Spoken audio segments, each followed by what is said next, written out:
We're getting pretty good at this. 5 weeks in. All right. We are fixing to go live on Facebook. Are you going to tell them what fixin' means? Yeah, that's an Alabama phrase, which means we are about to. Okay. All right, and we are good. Welcome all to part 5 of our series, Race and the Gospel. We have been delighted to hear from great speakers, theological, philosophical, and academic understandings of this gigantic problem, of great authors who have given us advice and counsel on what does it mean, particularly to decenter whiteness. And as we've thought of this in the greater context of the gospel and the church, specifically how we can move and act, how we can learn to begin with the posture of listening, and then what actions can we take to be good allies or to be good accomplices and to do justice, love mercy, and walk humbly with our God. I was thankful to Carol Greetham from Westminster Presbyterian Church in an email to you, Dr. McClive, this week, mentioning an article by Richard Rohr, The Disorder of Dismantling Racism.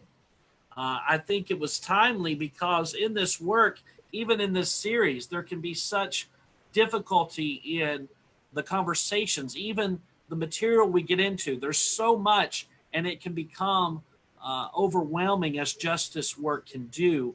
And so what I think it's important to remind us as we begin tonight is that if this was easy, everyone would do it. If this was easy, we would be a lot further down the road. So this difficult work, I commend all of you for being a part of, and the great experience that all of you bring in work, in justice work, across many decades and contexts. So thank you all. It's been a benefit to me and my ministry personally, and I think it's been a benefit to the 20 plus who join us every week, not to mention the 150 views or so that we get weekly of our video once it is released on Facebook and YouTube. So thank you for being with us. If you have a question or want to contribute via Facebook Live right now, please leave that comment or question, and we will attempt to engage you tonight or later in the week. And anything that gets put in the chat, we'll put on the Facebook Live chat as well. So to pull up this Richard Rohr quote at the end of this devotional I referenced, "For only by being truthful about how we got here can we begin to imagine another way." So the part of this that references history, it may be painful for some of us, but it's important work if we want to move forward in the actions of justice, mercy, and love. So at this time, I will turn it over to Caitlin, and I believe we had someone engage last week the question that did not get a chance to speak that we want to start with. Before I get to that, I just want to remind us where we've been. So just like you said, so we can know where we're going. So we did the first 3 lectures. We talked about how God created diversity through the Tower of Babel story. We talked about anthropology of race. I think we're going to talk a little bit more about that tonight. Phil, I think, said that he had a little bit more to talk about. So we're going to head it over to him first. And then the third week, we had Reverend Drew Ludwig, who talked about Surge, showing up for racial justice, a group here in Buffalo that we hope to support coming out of this. These past 2 weeks, we wanted to turn the camera on you and talk about what have you been reading? What are resources that you have? What are groups that you have here in Buffalo that we can support? And then finally, next week will be our action item plan. So we believe in education that does something.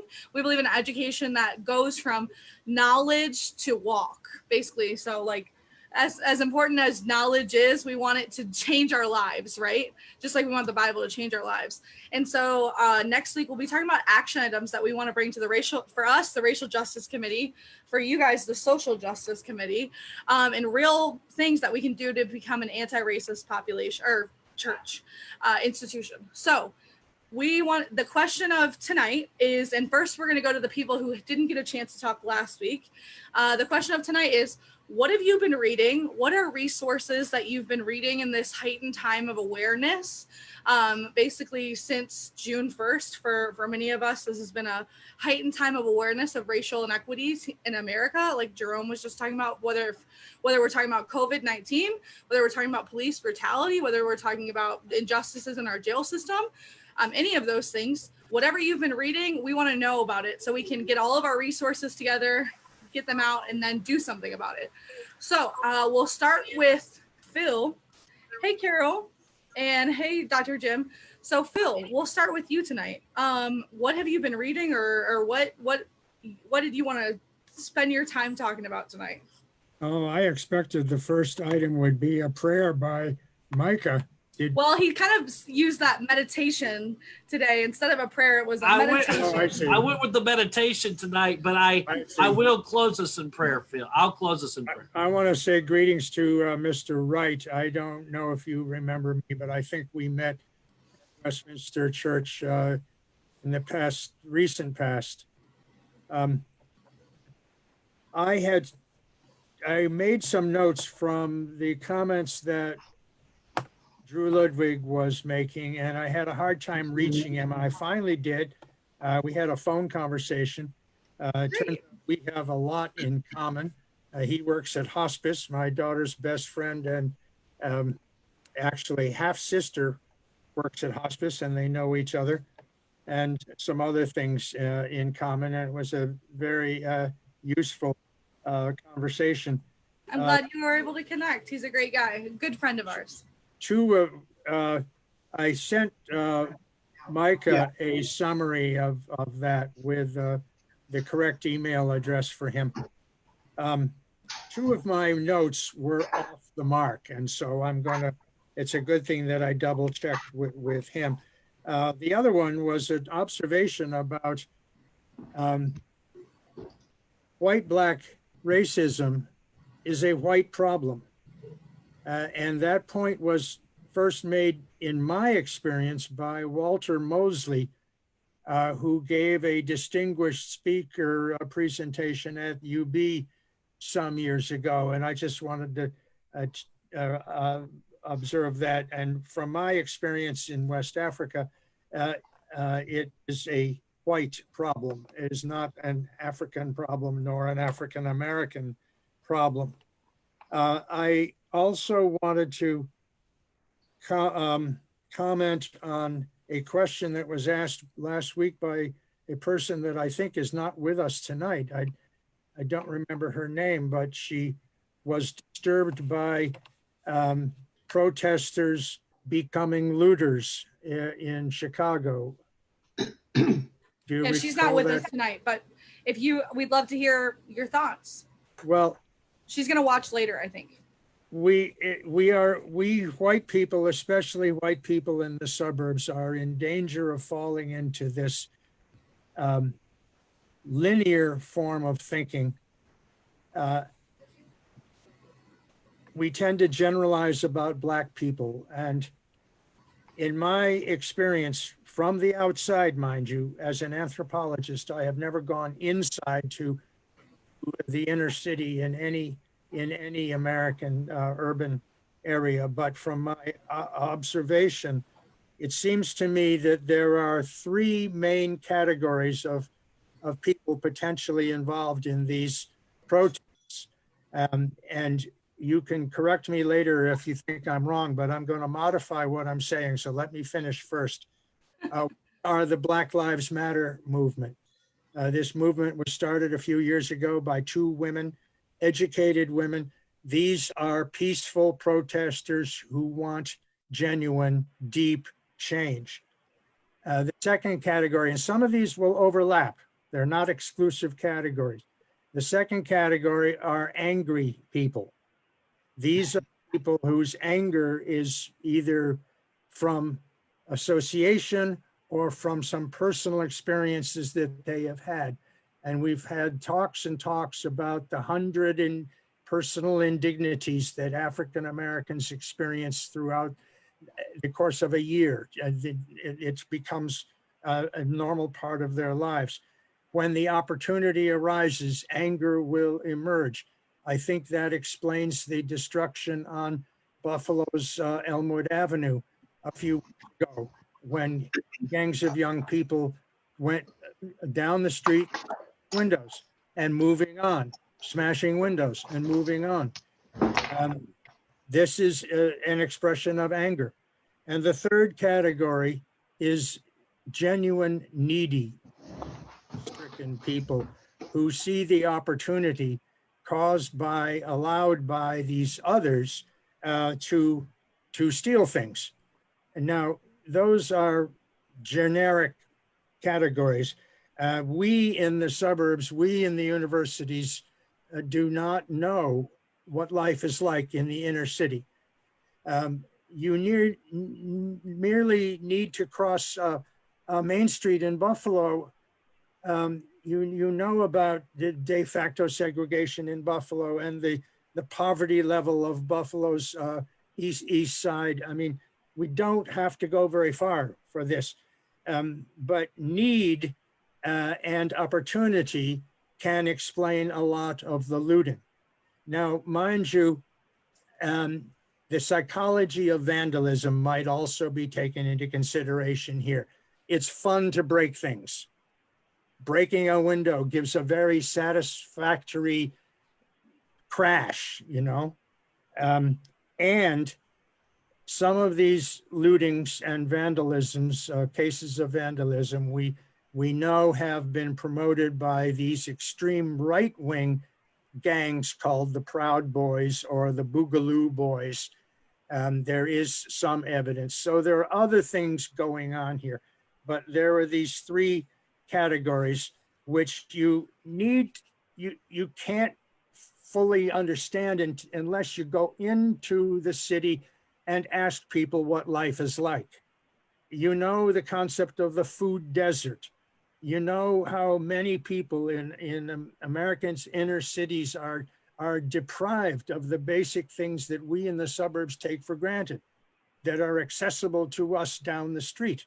And food and fuel and security and basic things like electricity. I mean, you know. So all of this needs to be taken into consideration before we make any statements about why people do things. One final comment to answer Caitlin's question at last week when I tuned in late. What are we reading? I'm engaged in a number of research projects that are held over from my full-time occupation, and I'm not reading much beyond that except short things. I read the New York Times, and one of the most influential things I've read is that I've kept is the June 28th issue of the New York Times Magazine. I refer you to it, a cover story by Nicole Hannah Jones, Nicole with a K, Hannah-Jones, who was a Pulitzer Prize winner, the founder of the 1619 Project. And this is an article about reparations. And I haven't heard this discussed in this conversation yet. We can't understand the Black experience. We can't understand the Black attitude today unless we understand the history of the Black experience in America. That's a fundamental premise. And it goes way back. When slaves were emancipated, slave owners were compensated. Did you know that? There was the 40 acres promised to the freed slaves. The mule was added. Then along came Andrew Johnson and canceled the whole thing. Then the Reconstruction fell apart. Jim Crow moved in, and the rest is history. Japanese Americans who were interned in concentration camps in America. Have you lost me? I'm sorry. Nope, we still got you. In California and Wyoming and Montana, they were compensated, although the compensation was small, at least it was a gesture. But America's blacks have never been. And the history of the American black experience is the history of subjugation, of denial of property rights, denial of access to real estate, which are the foundations for white wealth. And so that's my final thought. Read this story. You can find it elsewhere by Nicole Hannah-Jones, who is one of the most prolific and insightful of young black writers today. Somebody just flashed me a message, which I Yeah, she just, Carol just put a little bit more information about Nicole. She apparently spoke at Chautauqua last summer. Oh, good. Thank you for that. Okay. While Carol was there. Thank you, Phil. That was, I mean, there's so much good stuff in there. I think so often the conversation about reparations becomes a conversation of how much before it becomes a conversation about yes or no. And I think if you asked personally, this is an opinion. I don't know the facts about this, but I think personally, if you ask most Americans today, they would say probably yes, that reparations should exist. But I think the problem is so often we jump into the how much before we jump into the yes. And then that's where everything unfortunately breaks down. But just like you were saying, we have a history of doing this for Japanese Americans, which I didn't even know that whole history until I went to seminary when we did a whole worship service repenting of that act. But yeah, you just did some great stuff. So let's jump into first we'll do Carol. Carol, you weren't here last week. So first we're starting with folks who didn't get a chance to speak last week. But I know you are just a wealth of resources. You've been reading a ton. So what have you been reading? What are some of your takeaways from this heightened awareness time kind of this summer? And what do you have to share? You're muted first so unmute yourself before you start because I don't want to miss anything. I had read a lot of books prior to the whole unrest this spring. So I had read The New Jim Crow, The Warmth of Other Suns, which was about the immigration during the Jim Crow era to the North. I had Amherst Schools had a workshop called Cultural Awareness Training, and people learned things about redlining and the GI Bill not being available to Black GIs when they returned to the US. So I had been reading a lot. It was a topic of interest to me. So I did continue to read a little bit more, though. I read White Fragility. I also read a book by Austin Channing Brown, who is a Christian woman.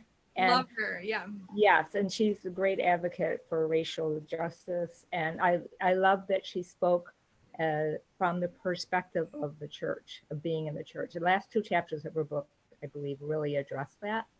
And I felt like that's the one you sent to us, right? Well, she was quoted today in Richard Rohr's meditation. So, will you put that title and author in the chat, Carol? Yes. Of the Austin Channing Brown book. Austin Channing Brown. Yeah. I'm still here, I think is the title of the book. I'll double check that. I'm in my Kindle up. Yeah, she just had some exciting. I can't remember what the exciting news was, but it was on Twitter. I don't know if she got picked up by like Oprah's book club or something. But she was a Reese's book club pick. That's kind of how that's what it was. It just got like picked for like a high award, not award. Yes, but. And I heard her interviewed on Brene Brown, which is really what motivated me to. Who also interviewed Ibram X. Kendi. Did I get that name right? So, which is another book I haven't read yet, but he's on my radar, and I'd like to read some of his work. So, I think it's I'm Still Here, something like that It's I'm Still Here, Black Dignity in a World Made for Whiteness. Oh yeah, that was at the bookend of Target yesterday. Yeah, so I'd love to hear her voice, like Robin DiAngelo wrote from as a white woman, but to hear Austin Channing Brown's experience and you know, being in a nonprofit, how, you know, she was hired for her diversity, but still there was some racism and not understanding where she was coming from, and in the church too. How I can't remember. I took notes and I can look back at see what I wrote in my Kindle, but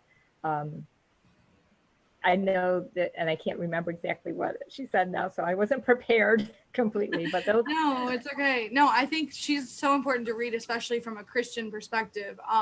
Because there's a ton of books about racism right now, which are all great. But you know, we talked in the case library discussions in July about Christianity as a whole and the violence that people have done in the name of Christianity. And is Christianity salvageable? That's a question that we asked.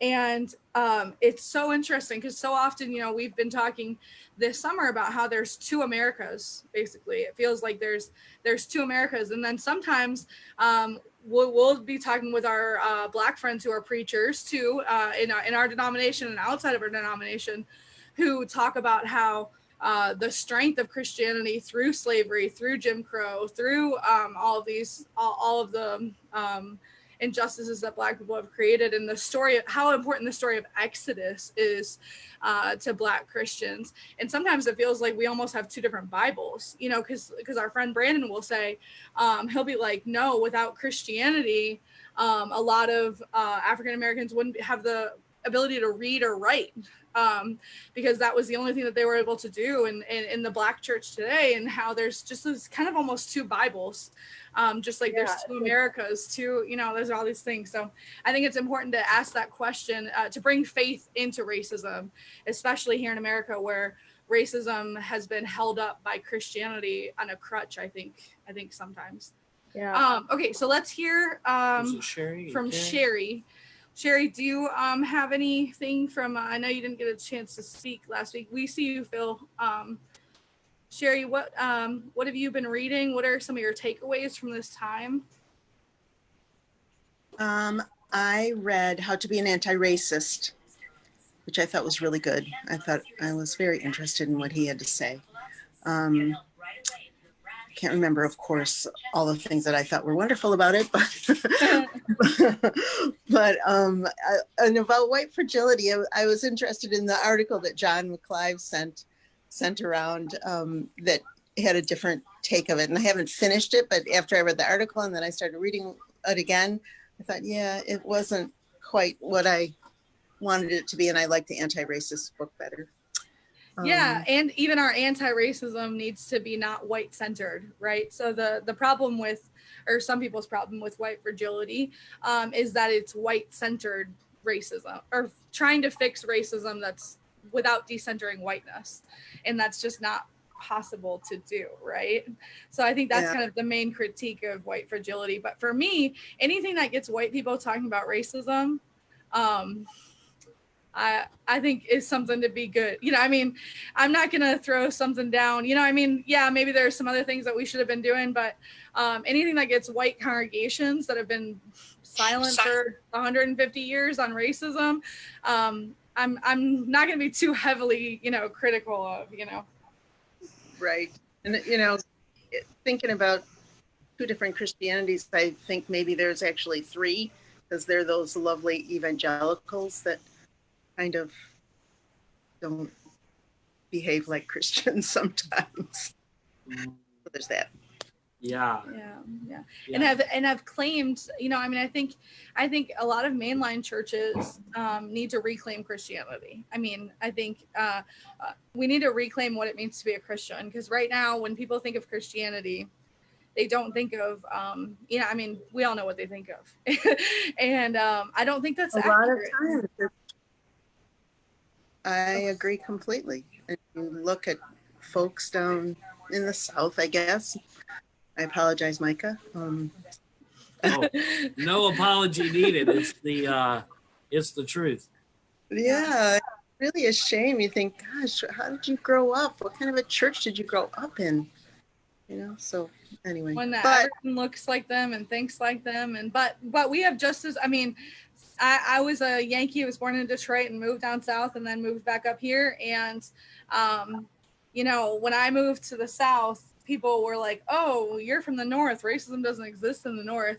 I'm like, "Oh Yeah. no, it's just systemic. I mean, it's just, you're not going to see a Confederate flag, and you're going to hear less personal attacks." But redlining, we created that, y'all. I mean, like redlining and all those systems that keep schools segregated. I mean, those are all. It's just I don't want to say educated versus uneducated because that's ignorant to say. But it's just it's different levels of thinking. Yeah, it's different levels of thinking. Yeah, it is. And I grew up I went to a city school. There were a number of children of color in my class in my high school. We all got along really great. So I'm thinking to myself, well, everything's great. And then I went away to college and my parents moved out to the suburbs because they didn't want my brother to be involved in it. And so that was interesting. And and I was like, what? Why? And then I heard stories about how my brother's friend who did stay in town got beaten up a bunch of times by Black kids. So I don't know, it's interesting. Yeah. Well, thank you for sharing, Sherry. Yeah. David, we haven't heard from you at all. Do you have anything to share? Okay. First of all, can you hear me? I can. Yes. Okay. I was invited by John McClive. I had no clue what I was going to get when I said okay to Zoom. So I'm caught flat-footed.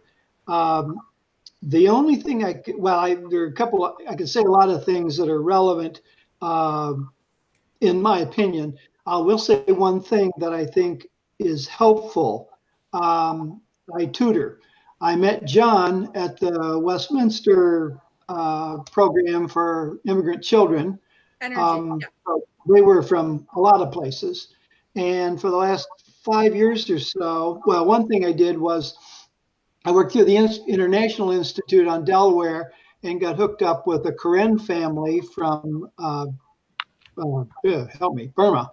And I was to teach them English. So I spent a lot of time on Congress Street, which is one block west of Grant, and went into that neighborhood a lot and dealt with that family to some degree.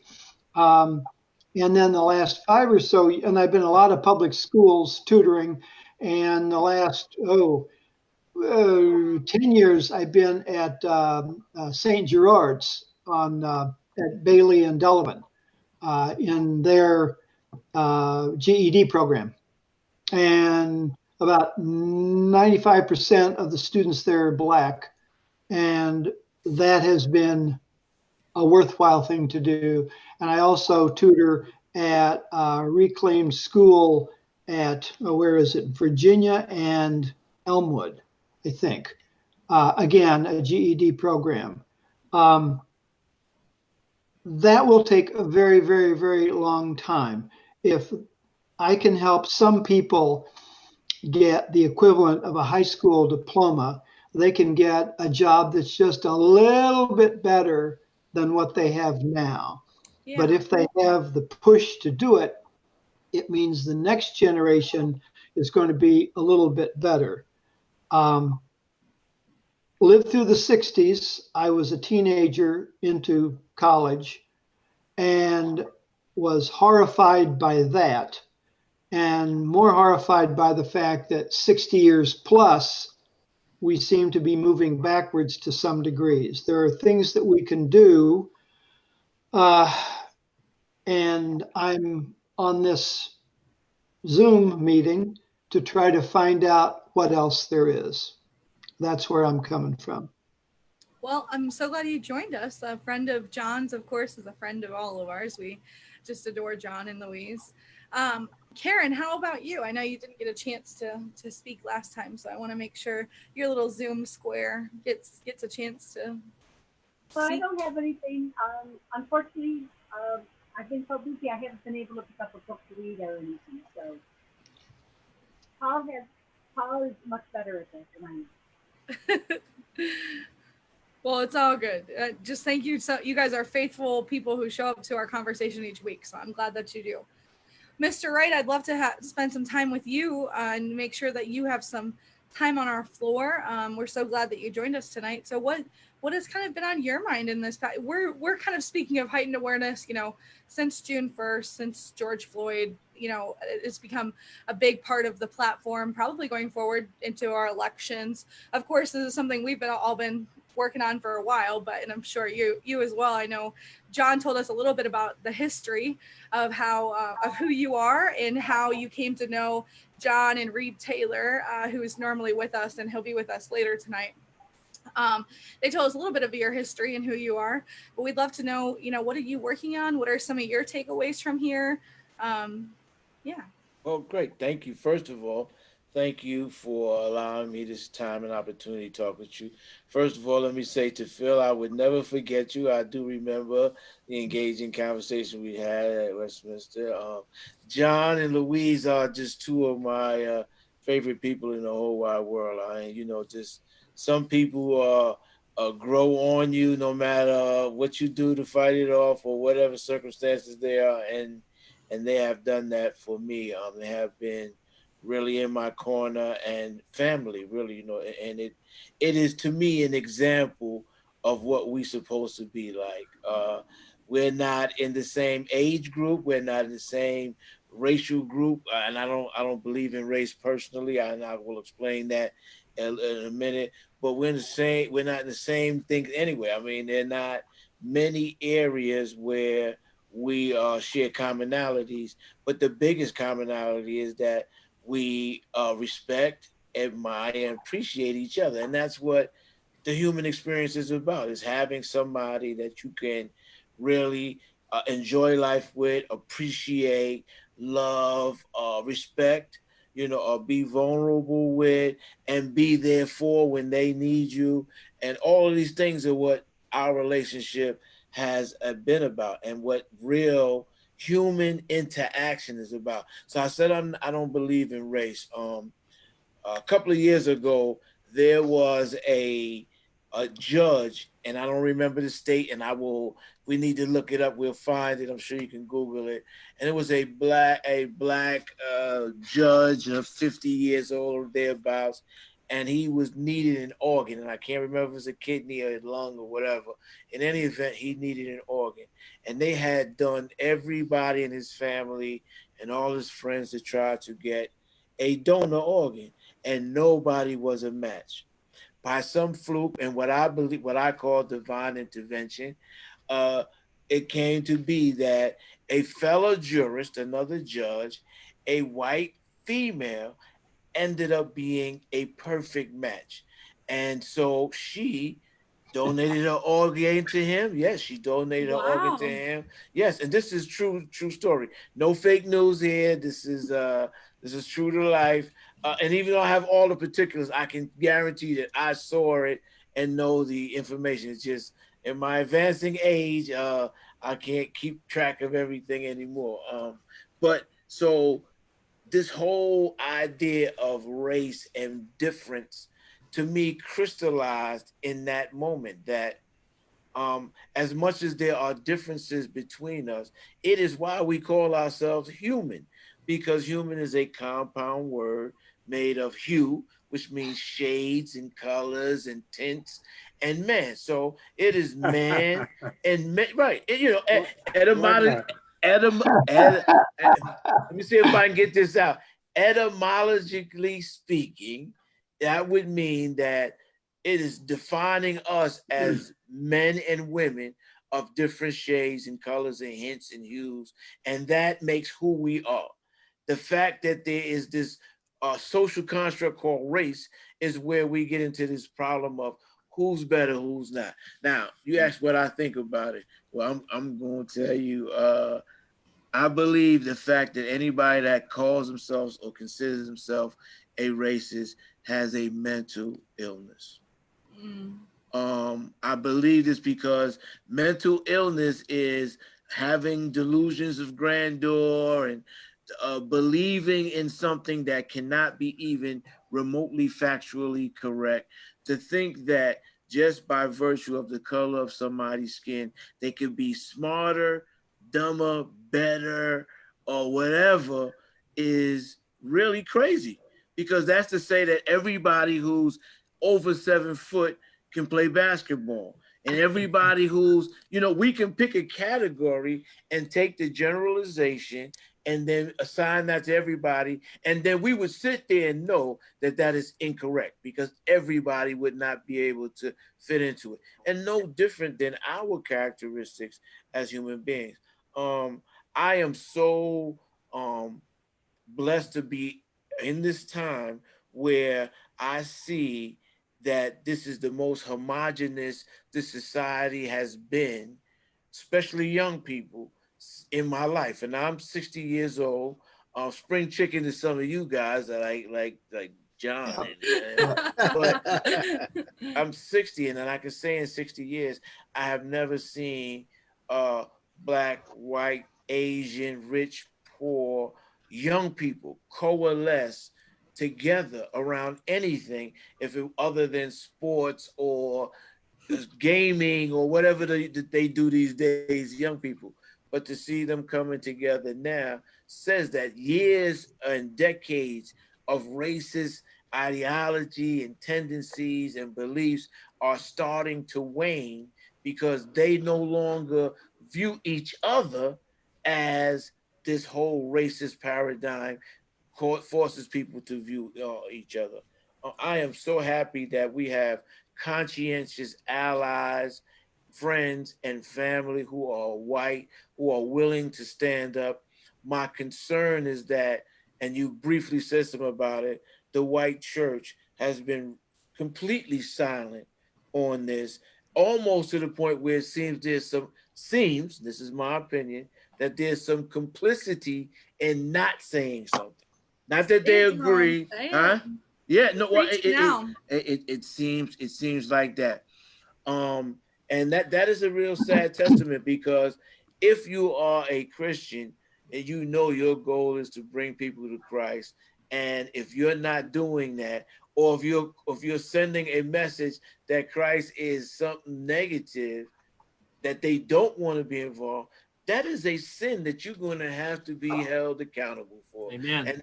And that's where I find that's why I'm not the angry black man, because I do believe truly that vengeance is the Lord's, and that those who are now perpetrating fraudulent Christianity and playing these racial games, that they will reap what they are sowing, and it won't be pretty at all. As we are suffering now, I expect them to suffer exponentially when it's their turn to be held accountable for what they're doing. I want to jump in here, Jerome. I want to jump in and tell you people something about Jerome, that he is the local man behind HALT. HALT, H-A-L-T, right? H-A-L-T.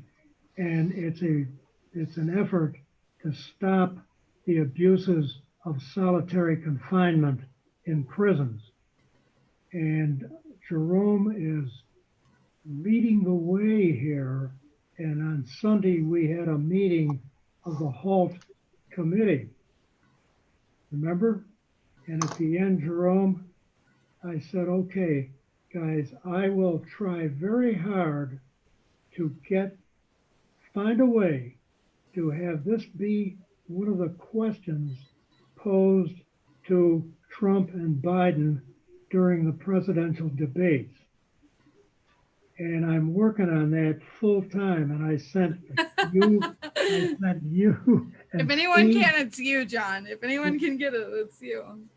But could you imagine if this was brought up on a national debate? Because solitary confinement, just for a minute, let's also ask the question, and it's a big one, a very big one. Is the purpose of imprisonment for punishment or rehabilitation? Right. And that's a question that should be posed to our presidential candidates. Yes. Right. And as Christians who believe, right?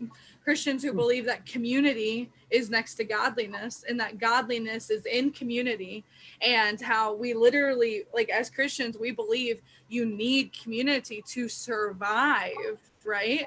Like that's literally why churches exist, right? Because otherwise we could all sit in our homes and worship God on our own and pray to God, and that would be fine. But as Christians, we believe that there is something or not magical, but there's something holy and sacred about when we come together, whether that's virtual via Zoom right now, or or actually together. So we as Christians, should be one of the first to stand against solitary confinement, because it's antithetical really to Christianity.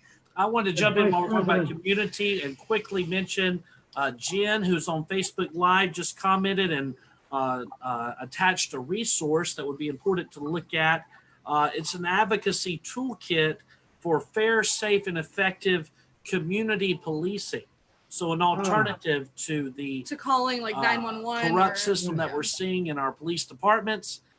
It's a form of reforming that is dependent on the community, instead of putting people who don't have the training and context they need in situations where we've seen brutality. Right, like it gives numbers for like mental health counselors or mental health agencies, instead of necessarily calling the police on someone who maybe had struggles with mental illness or something like that.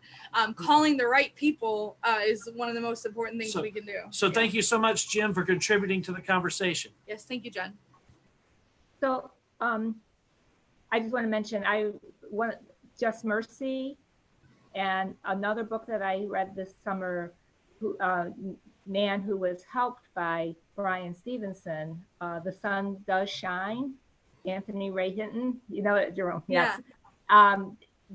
He was on death row, and they couldn't talk to anyone, but there was kind of communication, but he started giving to others and built a community on death row. So to your point, Caitlin, about being in community, even in desperate places, that does. Well, Paul did similar things, right? I mean, biblically, right? He created community in jail with Silas, and right. And you're the Bible guy. He's the Baptist, so anything biblical, I'm like, formerly Baptist. Formerly Baptist. Well, I did a lot of Bible studies in my day, and which is true, yeah. So I also found my highlights from Austin Channing Brown's book about the church. Can I share one that stood out to me? The white church considers power its birthright rather than its curse. And so, rather than seeking reconciliation, they stage moments of racial harmony that don't challenge the status quo.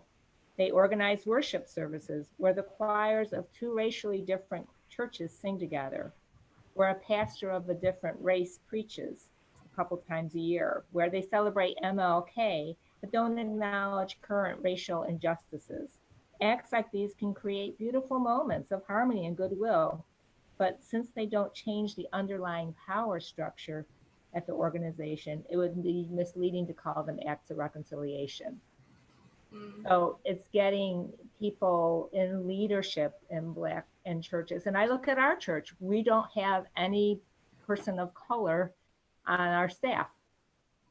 We have a new head of staff search going. So I say that you should call up our PNC and say that that's an important thing to us, because I think like representatives, if they hear that more and more and more, I mean, that's something that us on staff are talking about too, because as a woman, right, and then some of our staff who are LGBT, if they see a church that is LGBT, says they're LGBT friendly or says they're woman affirming, and yet they look up at the staff and there is no LGBT person there, or there is no woman there.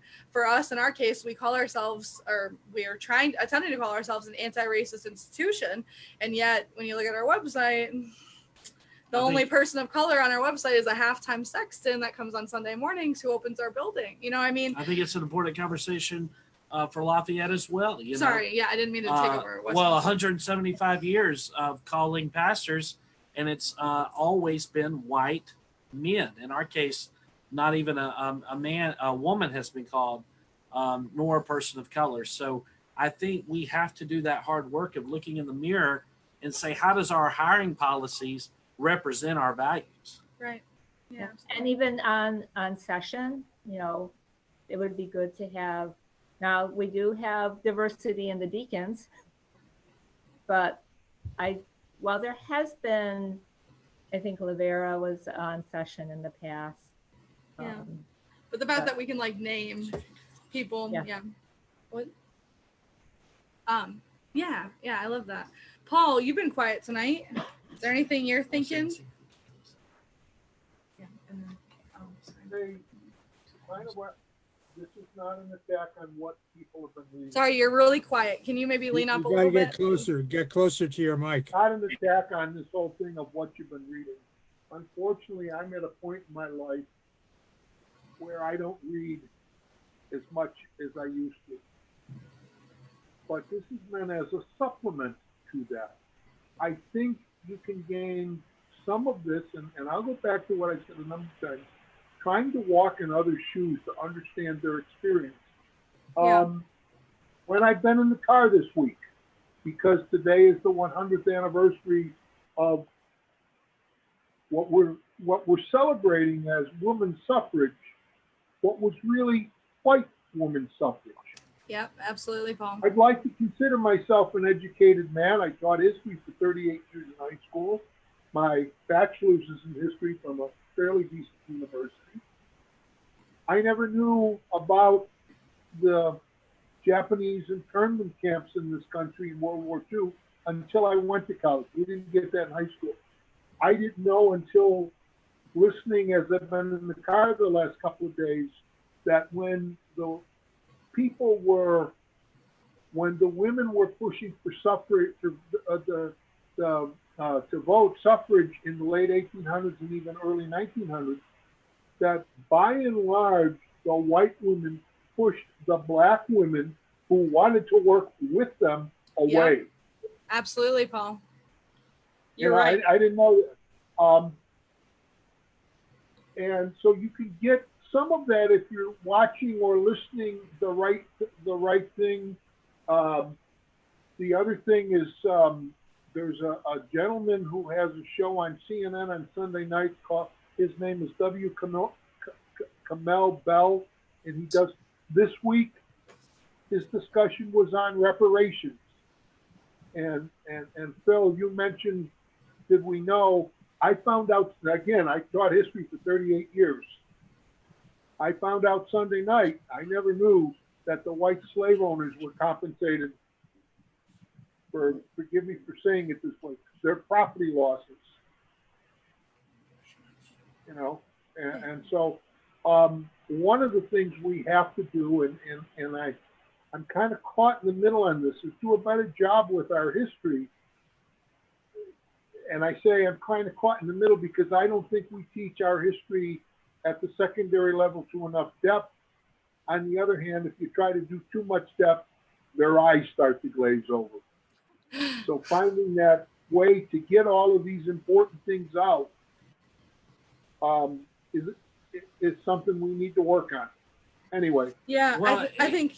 I'm sorry, go ahead. No, I think what you're saying is just perfect, you know, in partnership with what Jerome was talking about the younger generation. I think because the younger generation is thinking far more intersectionally, which of course is a buzzword that we hear a lot. That means like your struggle is they're using similar things to bring you down than they are to bring me down. And so young people today, instead of being separated, how like women's suffrage was, where it was white women's right to vote, they pushed down black women, they pushed down Hispanic women, they pushed down all of those women and said, no, we're not fighting for those rights, we're just fighting for our own rights. They chose race over gender. And so I think younger people today have just kind of grown up with intersectionalism and has realized, oh, if we're all separated, then we lose. Like we will not win. Yet there's power in numbers, and in the fact that, right, I think by 2050 there will be no majority race in America, and I think we're starting to see that in these younger generations where you know, because of people who are marrying people who don't look like them necessarily, we have more and more diversity of who our young people are, as opposed to before where it was just black, white, Asian, maybe Native American. You know, I mean, we had clear boxes to put everyone in, whereas now those boxes are far more, are far more malleable. But do you want to finish up? Say one more thing? I know we're out of time. I just wanted to quickly say, to show the harmony of this discussion, Paul, what you just talked about, Phil sent me an email this evening, Phil, about how the white women, were privileged even in their own oppression and the movement to vote, not inclusive of people of color. So thank you for sending me that today. Yeah. All right. So we're going to. You say, can I respond? Or I was just going to say what I even heard. Go ahead. I wanted to respond to Jerome Wright's comments, but this is a trigger. Thanks to Paul, all I can see is iPad 4, and I know that's not his name. So I guess it's Paul, right? Yeah, that's yes. Paul. That's Paul. Yeah. His point about how we teach history, he's absolutely right. A lot of very important, even critical details are omitted. Jerome, I had two responses. One, you missed my talk, which was the second week, and I was making exactly the point you made. I wish I had had your example of the kidney transplant. That would have been beautiful. I had some other examples, but what I want to ask you, and you might not want to answer now, maybe you could think about it and join us next week with an answer.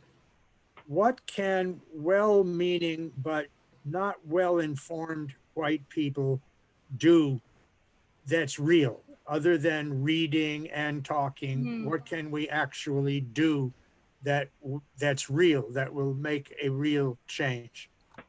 I can tell you this. I don't need a long time to ruminate on that, because that has been the question that people have been throwing at me since the beginning of the whole racial unrest. And I've talked to a lot of people, and there are a number of things. The first thing is, don't be silent. When you hear somebody say something, see somebody say something, or do something that you know is racially insensitive, that is wrong, you need to call them on it. I don't care if it's see something, say something, right? Right.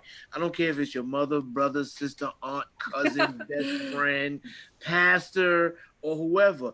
Because a lot of things that are done racially are done out of ignorance. And you can't fault anybody for ignorance if you're not willing to educate them, so that now we know that you're making that choice of your own volition and you're being racist, as opposed to you doing something and not really understanding. Those are two different problems, right? Two completely different problems. So first thing is, say something. And you don't have to be this Black Lives Matter banner wearing person. You just have to say, is that really right, what you said or what you've done or what you believe? Can you justify that? Because if you want to talk about this in real terms and be honest, brutally honest with each other, let's have a conversation about that. And if you don't want to hear it from me, let's have a conversation from somebody who this impacts, that can give you some levity that you don't have otherwise. Because the ignorance also is in the privilege. When you don't experience things, you don't see things, you don't believe that they're happening. What happened to George Floyd has been happening to Black men since we got here.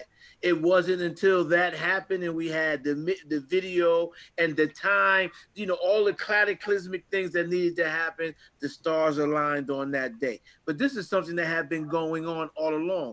I think what Black people are asking more than anything, other than your help, is to actually listen. In this country, we have a bad habit. We don't listen.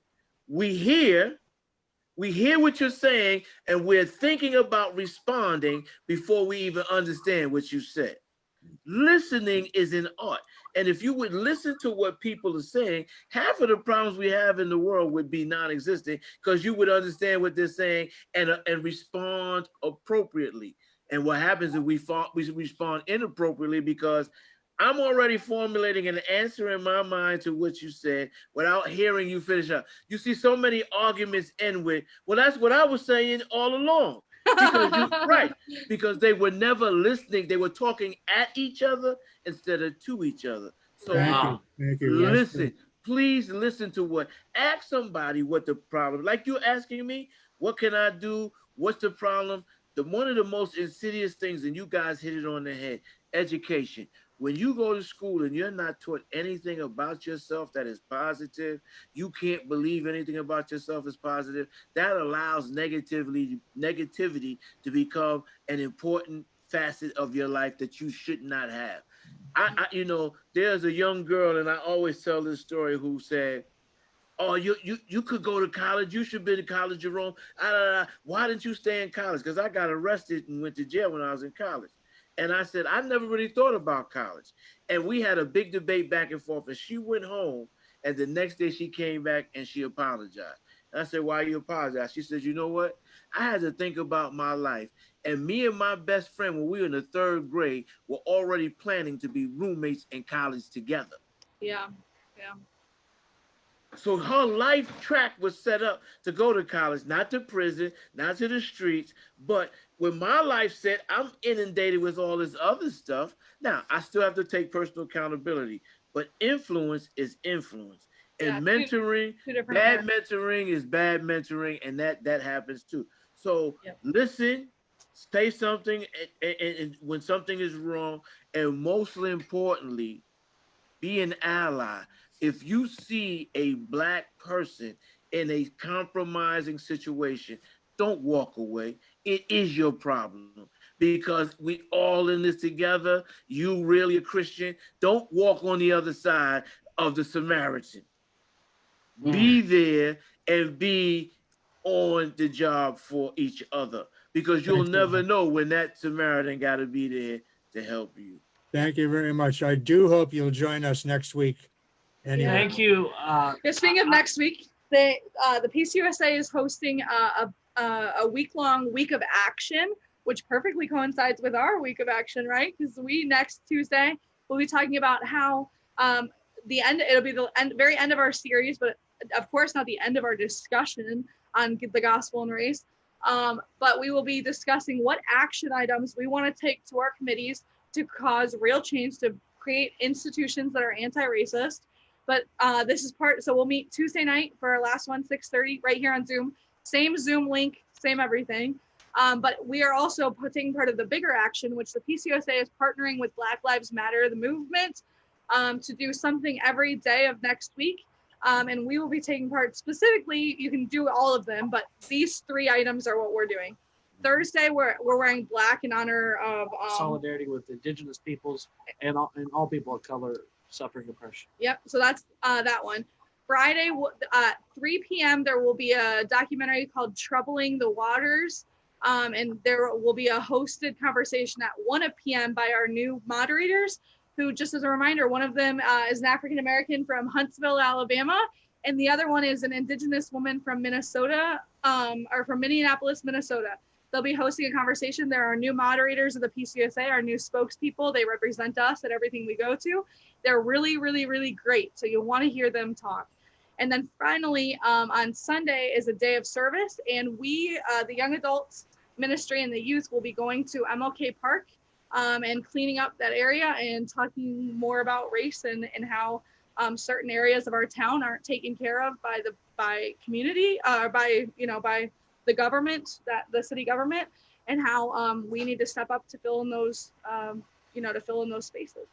So if you're concerned about action, David, I see is gone, but if you watch this later, David, I think your question will be in a greater way answered next week as we focus on action moves. And as Jerome, I appreciate you bringing us back to the gospel. And the reason we do this is because Jesus told stories where he singled out groups of people who were oppressed. Jesus could have just said, all who are on the roadside matter, but he mentioned Samaritan because he knew how easy it is for us to other groups of people. So Jesus basically in a story proclaimed Samaritan lives matter and set an example for us of what it means to care for people groups that can be targeted and be a victim of our privilege and even unknowingly, subconsciously ways that we oppress. So if you're really wanting to move to action from conversation, next week we want everyone to bring what they see as a way we're moving forward. We put the links to what Caitlin just talked about in our chat, as well as on our Facebook page. So they'll both be there. If you want to participate, we'd love to have you come and be a part. All right, so let's pray us out because we always end in prayer, and then we will head out.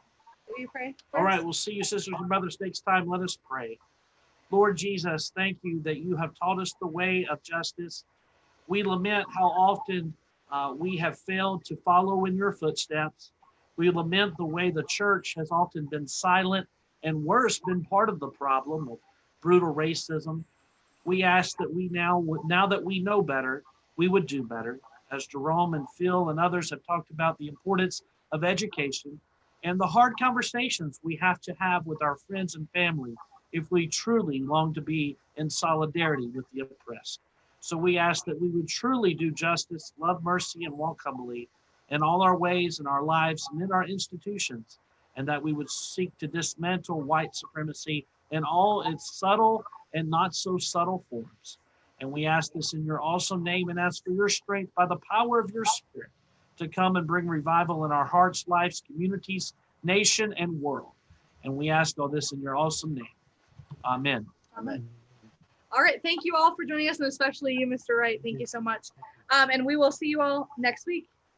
See you guys next time. I'll be back. I promise. I'll Great. be back. Thank you. Thank you.